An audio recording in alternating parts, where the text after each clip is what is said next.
사순절을 보내고 있습니다. 늘 말씀을 드리지만 예수님이 십자가 지신 예수, 이 땅의 죄인들을 구원하시기 위해 오신 예수 그리스도.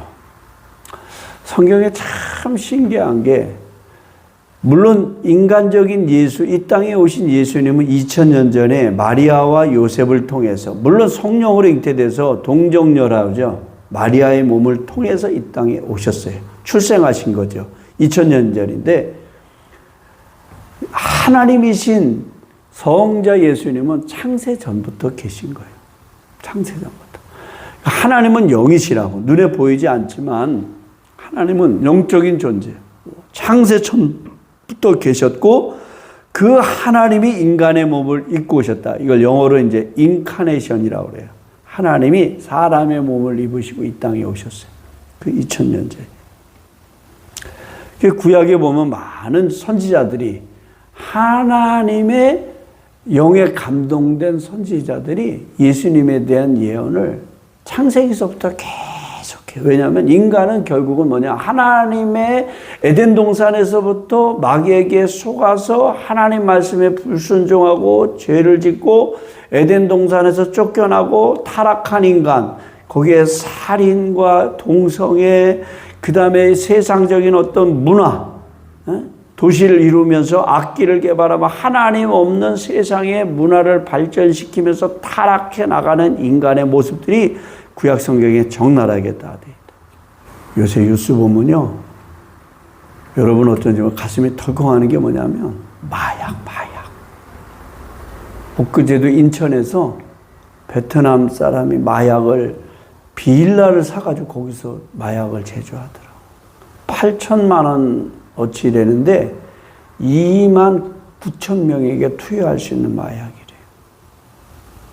지금 우리 사회가, 우리는 마약하고 관련이 없으니까, 저도 마약을 본 적도 없어요. 대부분의 사람들은 그래요. 그런데 요즘 젊은이들 속에 마약이 굉장히 침투해 들어가 있다.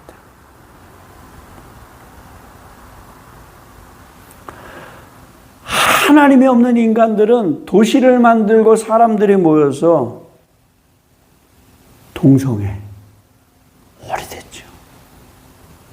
동성애. 그때는 마약이 없었나 모르겠어요. 술과 향락과 타락 속에 마약, 파멸의 길로 가는 거예요. 인간은 인간의 죄 문제를 해결할 수가 없어요. 그래서 구약에서는 제사를 드리고 제물을 드렸죠. 짐승을 잡고.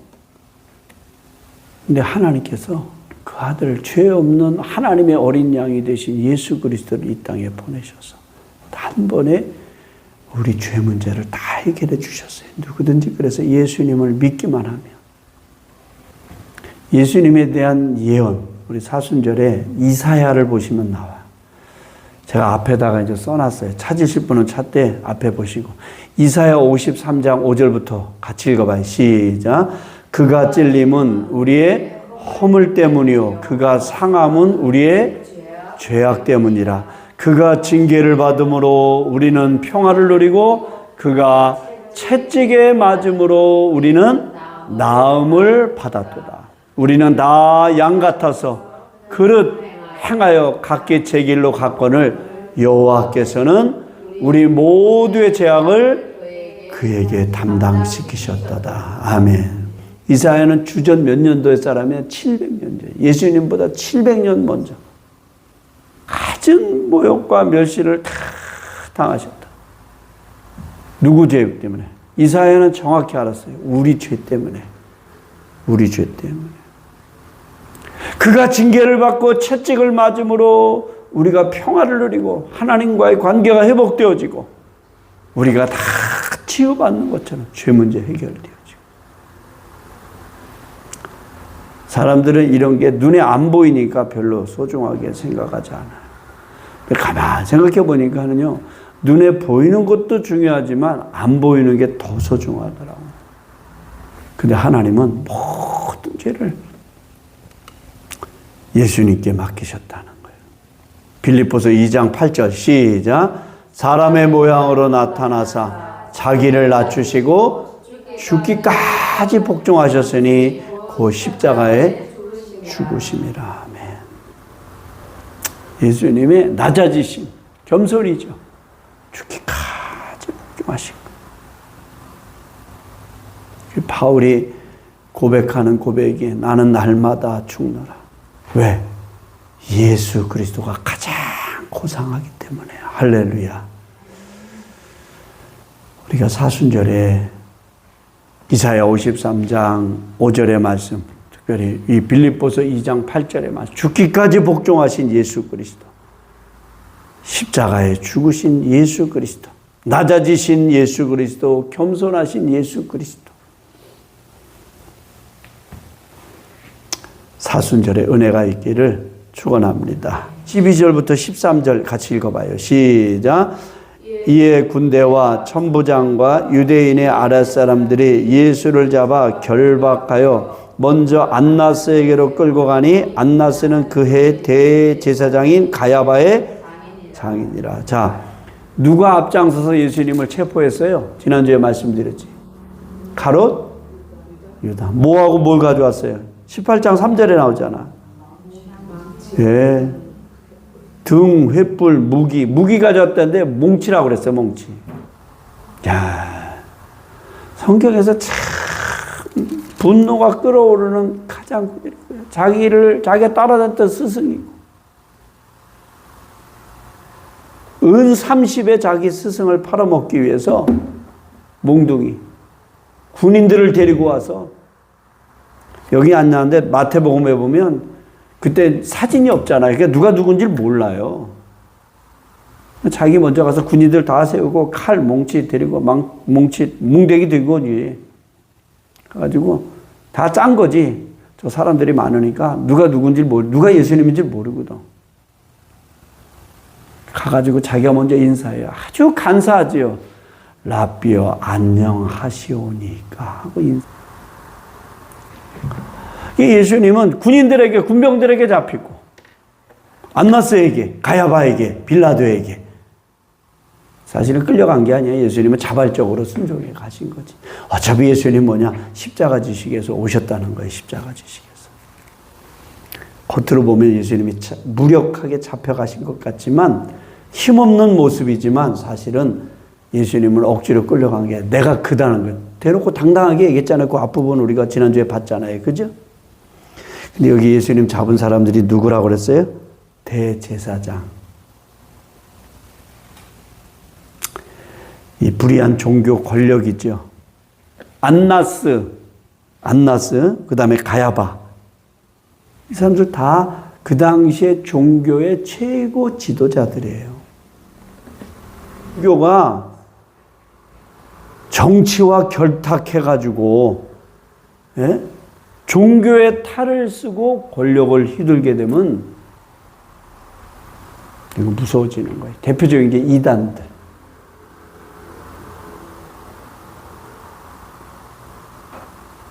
우리가 현혹되지 말아야 돼요. 잘못된 종교.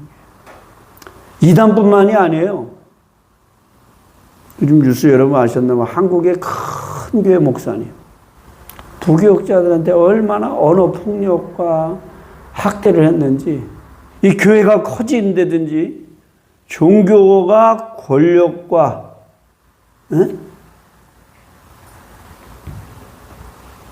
이게 대별이면 이 안나스가 나오게 되고 가야바가 나오게 되는 거예요. 이단뿐만이 아니에요. 일 문제뿐만 아니야. 옛날에 이장님이 뿐만 아니라 이단들이 다 사회적으로 주로 문제 많이 일으키죠. 대표적으로. 근데 그걸 다 그런 건 아니라고 그랬어요. 교회가 커지게 되면 아주 군림하는 사람들도 많아. 아주 겸손하고 섬기는 그런 훌륭한 목사님도 많은 거 알아요. 근데 오늘 여기 가야바, 안나스 보면은 예수님을 신문하고 예수님이 이들에게 잡혀가가지고 수치를 당하잖아요. 야, 가야바가 얼마나 못됐냐면 잘 보세요. 가야바는 대제사장이라고 그랬어요. 14절에 뭐라고 그러냐면 같이 읽어봐요. 시작. 가엾아는 유대인들에게 한 사람이 백성을 위하여 죽는 것이 유익하다고 권고하던 자더라. 이 종교 지도자가 정치와 결탁해서 백성들이 혼란하고 사회적인 어떤 혼돈, 이 갈등의 문제가 일어나니까 한 사람 죽어야 이 문제 해결된다. 그 한 사람이 누구냐? 바라바가 아니라 예수님을 십자가에 못 박게 하는, 하나님과 무슨 직접 계시받아가지고 직접 소통해서 언제 주님 오신다, 전쟁 난다, 무슨 문제 일으킨다 예언하고 많아요. 우리나라에 많아. 이단도 많고. 다 거짓말이에요. 왜 그러냐? 성경에. 여러분, 재림에 대해서 잡으세요. 마태복음 24장 36절 한 구절만 보자고요. 시작. 그러나 그날과 그때는 아무도 모르나니 하늘에 천사들도 아들도 오직 누구만 한다고 그랬어요. 근데 지가 어떻게 알아? 언제 주님 오신다. 복음 25장 13절 시작. 그런즉 깨어 있으라. 너희는 그날과 그때를 알지 못하느니라. 여러분, 우리는 내일을 알고 싶어요. 한 달 후 알고 싶고 1년 후 알고 싶어. 알면 좋을 것 같죠. 모르는 게 좋은 거야. 그러니까 종교가 권력을 잡으면 권력과 결탁하게 되면 찬인하게 되는 거예요. 인간의 죄성이에요, 여기. 이들이 종교를 모르는 게 아니에요. 성경을 모르는 사람들이 아니야. 왜? 대제사장이고, 그 제사장의 장인이고, 누구보다도 잘 아는 사람들이. 그런데 이런 사람들이 예수님을 십자가에 못 박게 하는, 죽이게 되는 도구로 쓰임받는 거예요. 신앙은요, 가만히 저도 생각을 해봐요. 내가 옳다는 얘기는 아니에요. 나만 옳다는 얘기는 아니에요. 많이 아는 게 중요한 게 아니더라고요. 많이 아는 게.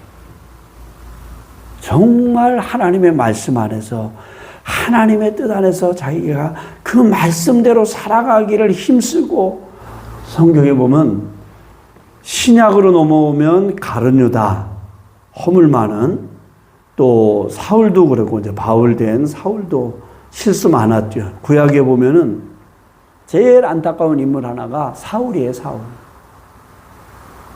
아무것도 아닌 인간을 이스라엘의 초대 왕을 세웠어. 그러니까 처음에는 사울이 굉장히 겸손했어요. 자기를 왕 세운 사람이 사무엘 선지자라고. 말 잘 들었어요. 하나님 말씀을 꼭 와서 전하니까 잘 들었어. 근데 어느 순간부터 자기가 왕이 되니까 교만해지기 시작했어. 선자의 말, 사무엘 선지자의 말도 듣지 않아. 그래서 하나님 앞에 버림받게 돼. 우리가 잘 아는 말씀이잖아요. 사무엘상 15장 22절 말씀. 같이 읽어봐요. 시작. 사무엘이 이르되 여호와께서 번제와 다른 제사를 그의 목소리를 청종하는 것을 좋아하신 같이 좋아하시겠나이까. 순종이 제사보다 낫고 듣는 것이 순양의 기름보다 나으니 이는 거역하는 것은 점치는 죄와 같고 완고한 것은 사신 우상에게 절하는 죄와 같음이라. 왕이 여호와의 말씀을 버렸으므로 여호와께서도 왕을 버려 왕이 되지 못하게 하셨나이다. 아멘. 이거 가슴에 정말 새겨놔야 돼. 자기도 모르게 교만해지는 거예요.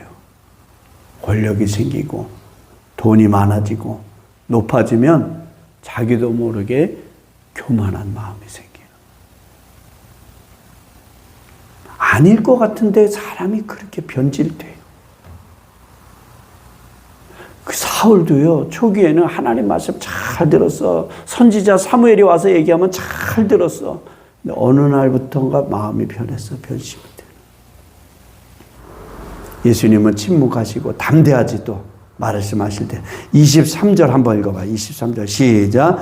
예수께서 대답하시되 내가 말을 잘못하였으면 그 잘못한 것을 증언하라. 바른 말을 하였으면 네가 어찌 나를 치느냐 하시더라. 예수님 참 많이 맞았어요. 이유 없이 많이 맞고 무시당하고. 왜 자꾸 나를 치냐는 거예요. 예수님 하실 말 다 하셨어. 담대하게. 맞으면서도 두려워하지 않으신 예수. 어찌하여 나를 자꾸 치냐, 이거 때리냐 이 말이에요. 억울한 게 아니에요, 이거는. 내가 뭘 잘못했으면, 에? 내가 뭐 잘못한 거 있으면 그 잘못한 걸 얘기를 해봐. 그리고 때려. 예수님이 잘못한 거 하나도 없으니까. 참, 이런 예수님 옆에 지금 베드로가 해요. 예수님 묻고 계시고 베드로는 자유로운 상태죠. 예수님은 담대고 베드로는 예수님을 모른다고 부인하고 세 번째가. 근데 마태복음, 마가복음 이 복음서 세 개에 베드로의 모습이 나와요. 같이 읽어봐요. 시작. 베드로가 멀찍이 예수를 따라 대제사장의 집들에까지 가서 그 결말을 보려고 안에 들어가 하인들과 함께 앉아 있더라. 잘 보세요. 마태도 그렇게 기록했는데 마가도 예수를 멀찍이 따라갔다고 베드로가. 누가도 그래. 예수를 잡아 끌고 대제사장의 집으로 들어갈 때 베드로가 멀찍이 따라갔다. 멀찍이. 분명히 베드로 뭐라 그랬어요? 내가 주와 함께 죽을지언정.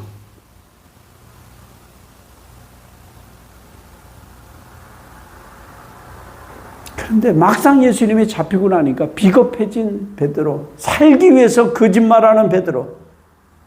오늘 25절 말씀 보세요. 같이 읽어봐요. 시작. 시몬 베드로가 서서 불을 쬐더니 사람들이 묻되 너도 그 제자 중 하나가 아니냐? 베드로가 뭐예요? 부인하여 이르되 나는 아니라. 계속 예수님을 부인해요. 난 몰라, 난 몰라. 아닌데 아까 뭐 내가 당신 저 예수하고 같이 다니는 거 봤는데 아니야 몰라. 계속 예수님을 부인한다. 예수님 가까이 있을 때는 그러지 않았어요. 멀찍이 따라가니까. 우리가요, 물론 신앙에 빠져가지고 집안을 다 내팽개치고 가정을 다 내팽개치고 이단에 빠져가지고 그렇게 사는 거 그거 원하지 않아요. 그러네. 이왕 예수를 믿기로, 이왕 예수 믿는 사람이라면 예수님 가까이 내 안에 모시고 내 삶의 중심으로 예수님을 모시고 믿음으로 살아야 돼. 멀찍이 한 발 걸쳐놓고 한 발 이리 해놓고 왔다 갔다. 가까이도 못 가. 이거 세상 속에 있는 것과 마찬가지야. 주님 곁에 있어야 될 베드로가 세상 사람들과 함께 지금 불 곁에 있다. 그리고 예수님을 끝까지 부인합니다. 나는 모른다고. 예수님은 잡혀 있고 비록 베드로는 자유로운 것 같지만 그렇지 않아요. 오늘 18절에 보니까 성경 보세요. 그때가 추운 고로 종과 아랫사람들이 불을 피우고 서서 쬐니 베드로도 거기 함께 서서 쬐더라. 왜 여기 있냐 이게 베드로가. 이거 우리 모습 아니에요?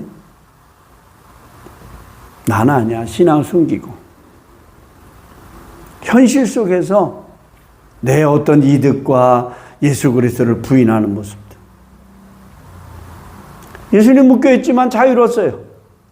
예수님은 침착하고 베드로는 두려워하고 가까이도 못 가고 멀리 있어가지고 아무래도 너 저 예수님은 예수하고 같이 있었던 것 같은데 아니야 얼마나 그때 가슴이 콩닥콩닥 뛰었겠어. 베드로가 자기 자신을 속이고 부인하는 베드로. 요한은 이걸 좀 짧게 기록했지만 마태복음에 보면 통곡하고 울어요. 27절 이에 베드로가 또 부인하니 곧 닭이 울더라. 베드로가 통곡하고 자기가 예수님 뭐라 그랬어? 네가 닭 울기 전에 3번 나를 부인한다고. 여기까지 보면은 베드로는 완전히 실패한 사람이에요. 근데 우리가 믿는 예수님 어떤 분이에요? 사랑이 많으신 예수님. 그 베드로를 다시 찾아가. 21장으로 넘어가면 이제 그게 나와요. 나중에 볼게요. 21장에. 부활하신 예수님이 베드로를 베드로가 다시 갈릴리로 돌아가서 그 전에 행하던 가서 고기 잡고 있을 때 부활하신 예수님 베드로를 찾아가서 만나 주시죠. 3번 부인한 베드로에게 예수님이 똑같은 질문을 물어요. 네가 나 사랑하냐? 네가 나 사랑하냐? 네가 나 사랑하냐? 내 양 먹여라. 네가 나 사랑하냐? 내 양을 치라. 똑같은 질문 3번 해요. 예수님이요, 3번 부인한 베드로에게 3번 사랑한다는 고백을 다 받아내. 그게 15절부터 나오는 거예요. 네가 정말 나 사랑해? 물론 거기 양은 새끼 양을 말해요. 램. 큰 양은 sheep. 내 어린 양을 먹여. 15절에. 16절에는 네가 나 사랑하니 내 양을 쳐. 그때 양은 새끼가 아니에요. 큰 양도 쳐. 또 물어봐 3번째로. 네가 나 사랑하냐? 내 양을 먹이라.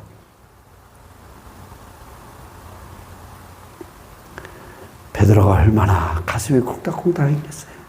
부활하신 주님이 나타나서 책망할 줄 알았는데 네가 나 사랑하니. 베드로의 마음이 얼마나 조바심이 났겠어요.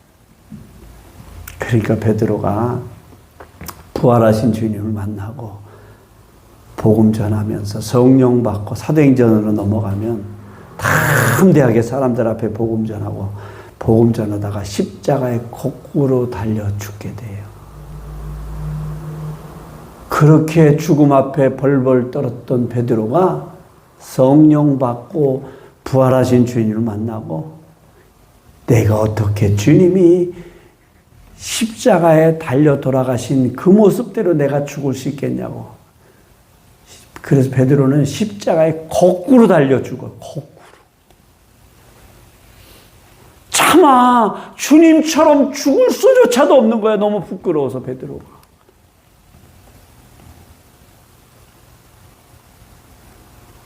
대단하죠. 이번 사순절 우리를 위해서 고난당하신 예수님을 깊이 묵상하시고 십자가 지신 예수님의 은혜가 있기를 축원합니다.